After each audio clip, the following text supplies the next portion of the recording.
Amakuru aravuga yuko uyu mugabo witwa Balthazar waryamanye n'abagore barenga 400 asabiye gufungwa imyaka 18. Urukiko rukuru rwa Malabo rwatangiye kuburanisha urubanza rurimo gukurikirwa cyane n'abaturage n'abasesenguzi.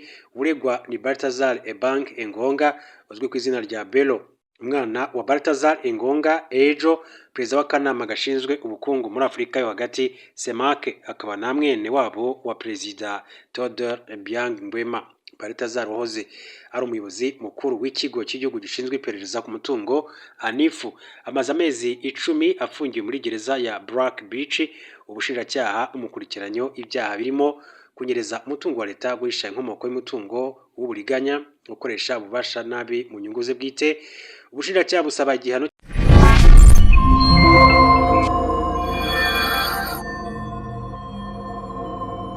Amakuru akomeje kuvugwa hirya hino ku isi muri rusange, reka tuyahere muri Iran. Babwire ko Iran ihagaritse ubufatanye n'ikigo gishinzwe gukurikirana imikoreshereze y'ingufu za nucleaire International Atomic Energy Agency. Akaba rero uyu muyobozi wacyo aherutse no mu gihugu cy'u Rwanda, aho ku munsi w'ejo yakiriwe n'umukuru w'igihugu cy'u Rwanda nyakubahwa perezida wa Repubulika y'u Rwanda Paul Kagame. Hanyuma ikindi turaza kubwira ko Amerika yahagaritse kohereza intwaro zimwe na zimwe mu gihugu cya Ukraine.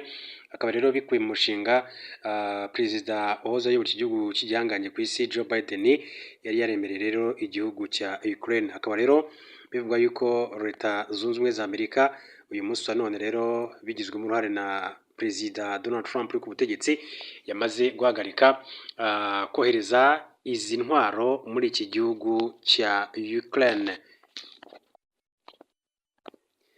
Kuri uyu wa gatatu nibwo perezida wa Iran Masoud Pezeshkian yategetse guhagarika ubufatanye n'ikigo gishinzwe gukurikirana imikoreshereze y'ingufu za nucleaire International Atomic Energy Agency nyuma y'umushinga w'inteko ishinga amategeko. Ibi perezida wa Iran Masoud akaba yitegetse nyuma y'uko ibitero by'indege za Israel na Amerika byibasiye ibigo byayo bitunganya ingufu za nucleaire nk'uko bitangazwa n'ibitangazamakuru bya leta. Uyu Masoud akaba yafashe icyemezo agendeye ku itegeko ryemejwe n'inteko ishinga amategeko ya Iran mu cyumweru gishize rihagarika ubwo bufatanye, kubera ko abanyapolitike bose bashyigikiye icyifuzo cyo kurwanya International Atomic Energy Agency nk'uko bitangazwa n'ibinyamakuru bya leta ya Iran. Uyu mushinga w'itegeko kandi washyigikiwe n'inama ishinzwe kurinda Iran nk'uko inkuru dukesha Euronews ibivuga. Iri tegeko rimaze gutorwa, inama nkuru y'umutekano y'igihugu cya Iran yahawe inshingano zo kugenzura umushinga w'itegeko rishyirwa mu bikorwa ryayo. Amasezerano ku itunganywa ry'ingufu za nucleaire Iran yagiranye n'ibihugu bihanganye ku isi yagezweho bigizwe uruhare na perezida wa Amerika w'icyo gihe Barack Obama, yemereye Iran gutunganya uranium kugera ku rugero wa 3.32%, urugero ruhagije ku buryo rero rwacanira central nuclear, ariko rero ruri munsi ya 90%, urugero rukenewe rwa uranium mu rwego rw'intwaro nk'uko amakuru akomeza kugenda abivuga. Ikindi reka mabwire ko Amerika yahagaritse kohereza intwaro zimwe na zimwe mu gihugu cya Ukraine nk'uko amakuru akomeza kugenda abigarukaho. Akaba rero ku butegetsi bwa perezida Joe Biden, Amerika yari yaremeye ko izajya intwaro igihugu cya Ukraine. Amerika iravuga ko yahagaritse rero kohereza intwaro zimwe muri Ukraine zasezeranyijwe ku butegetsi bwa Joe Biden mu gihe Uburusiya bwakajije umurego mu bitero muri Ukraine. Mu byo Amerika yari yemeye mu gihe cya Joe Biden harimo ibisasu bitandukanye byo gushimangira ubwirinzi bwa Ukraine, ubu rero birimo kongera gusuzumwa mu gihe Pentagon yongeye kandi gusuzuma urwego rw'intwaro igihugu gifite mu bubiko. Iki cyemezo gishobora kandi kwerekana impinduka mu byihutirwa ku butegetsi bwa perezida Donald Trump nk'uko inkuru dukesha Al Jazeera ibivuga. Kwa kabiri, umuvugizi wa White House Anna Kerry mu magambo ye yagize ati iki cyemezo cyafashwe mu rwego rwo gushyira ingufu za Amerika imbere nyuma yo gusuzuma inkunga igisirikare ndetse n'ubufasha igihugu cyacu gitanga ku bindi bihugu bikomeye ku isi.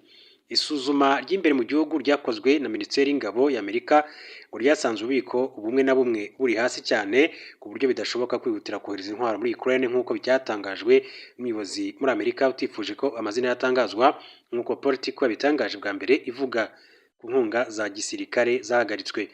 Umuvugizi wa Pentagon Sean Parnell we yagize ati igisirikare cy'Amerika nta gihe kigeze kiba tayari kandi gifite ubushobozi nk'ubu.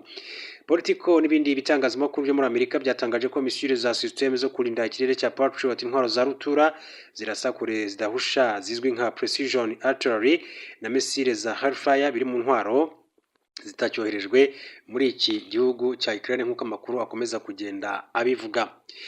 Duce mu gihugu cya Uganda mbabwire ko General Muhoozi Kainerugaba bategetse ko Brigadier General Besigye atabwa muri yombi nk'uko amakuru yakomeje kugenda abigaruka mu bitangazamakuru bitandukanye byo mu gihugu cya Uganda nk'uko tubikesha kimwe mu bitangazamakuru cyo muri Uganda Chimp Report. Umugaba mukuru w'ingabo za Uganda General Muhoozi Kainerugaba kandi umuhungu wa Perezida Yoweri Kaguta Museveni yategetse ko Brigadier General Cyrus Besigye Bekunda atabwa muri yombi agafungwa. Brigadier General Besigye yarasanzwe ari umuyobozi wa brigade y'ingabo za Uganda ishinzwe ubwubatsi, we n'abandi basirikare benshi cyane ba UPDF bakurikiranyweho ibyaha bya ruswa. General Muhoozi Kainerugaba mu butumwa yanyujije ku rubuga rwe rwa X yashinje uriya generali na bagenzi be kuroga no kwanduza igisirikare cya Uganda, ateguza ko agomba kubahana by'intangarugero. Yagize ati ejo hashize nategetse itabwa muri yombi rya Brigadier General Bekunda Besigye hamwe n'abandi baofisiye bo muri brigade y'ubwubatsi baroze banduza kandi basuzugura ihame ritagatifu twamye tugenderaho nka UPDF yuko dushobora kwihaza, dushobora kandi gukora neza. Yunzemo ati bakiriye amafaranga byayakoresha nabi, reka igihano cyabo kibere abandi isomo. Brigade General Besigye Bekunda yatawe muri yombi nyuma y'iminsi mike Colonel Geoffrey Tukamakira nawe wahoze ayobora brigade y'ubwubatsi mu ngabo za Uganda atawe muri yombi ku itegeko rya General Kainerugaba. Uyu muhungu rero akaba ari umuhungu wa Perezida Yoweri Kaguta Museveni, akaba ariko kandi n'umugaba mukuru w'ingabo z'igihugu cya Uganda. Mu yandi makuru Balthazar waryamanye n'abagore barenga 400 yasabiye gufungwa imyaka igera kuri 18 nk'uko tubikesha kimwe mu bitangazamakuru by'iwabo muri Guinea. Amakuru aravuga yuko uyu mugabo witwa Balthazar waryamanye n'abagore barenga 400 asabiye gufungwa imyaka 18. Urukiko rukuru rwa Malabo rwatangiye kuburanisha urubanza rurimo gukurikirwa cyane n'abaturage n'abasesenguzi. Uregwa ni Balthazar Ebang Engonga uzwi ku izina rya Bello, umwana wa Balthazar Engonga Ejo, perezida w'akanama gashinzwe ubukungu muri Afurika yo hagati CEMAC, akaba na mwene wabo wa Perezida Todor Obiang Nguema. Balthazar wahoze ari umuyobozi mukuru w'ikigo cy'igihugu gishinzwe iperereza ku mutungo ANIFU amaze amezi 10 afungiwe muri gereza ya Black Beach. Ubushinjacyaha umukurikiranyo ibyaha birimo kunyereza umutungo wa leta, guhisha inkomoko y'umutungo w'uburiganya, gukoresha ububasha nabi mu nyungu ze bwite. Ubushinjacyaha busaba igihano cy'imyaka 18 igifungo kigabanyije mu byiciro bya kuri 3, imyaka 8 ku kunyereza umutungo, imyaka 6 n'umunsi umwe ateka gukoresha ububasha nabi, ndetse n'imyaka 4 n'amezi agera kuri 5 ku gutunga umutungo udasobanutse ku nkomoko yawo. Hanasabwe ko acibwa ihazabu ya miliyoni 910 z'amafaranga y'amasifari, ndetse akamburwa burundu uburenganzira bwo kugira umwanya uwo ari wo wose mu nzego za leta. Mu Gushyingo 2024 mbere yuko dosiye y'inyereza mari igera mu rukiko, haba igikorwa cyasakuje cyane mu gihugu.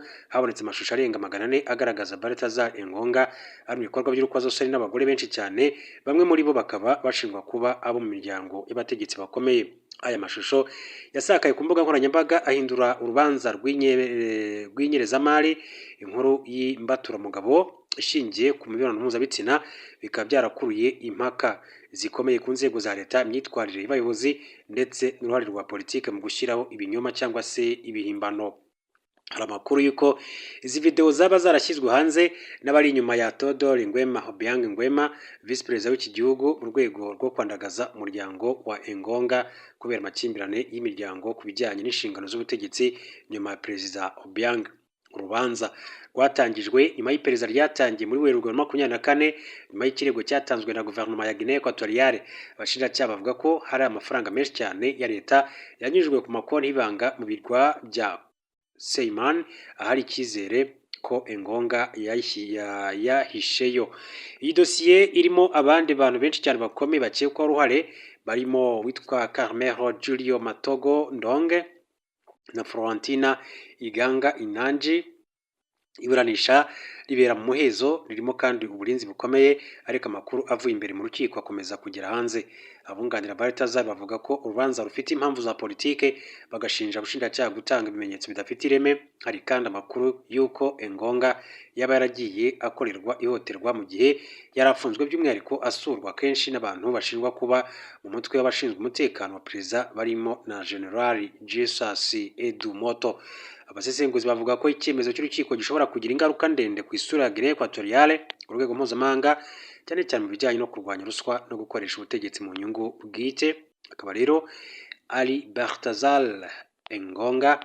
Rero amashusho ye yagiye agaragara cyane asambanya abagore benshi biganjemo abo mu miryango ikomeye cyane rero muri iki gihugu cya Guinea Equatoriale, bivugwa ko harimo ndetse n'abana ba perezida w'iki gihugu. Hanyuma Israel yemeye agahenge k'iminsi igera kuri 60 muri Gaza nk'uko amakuru akomeza kugenda bivuga.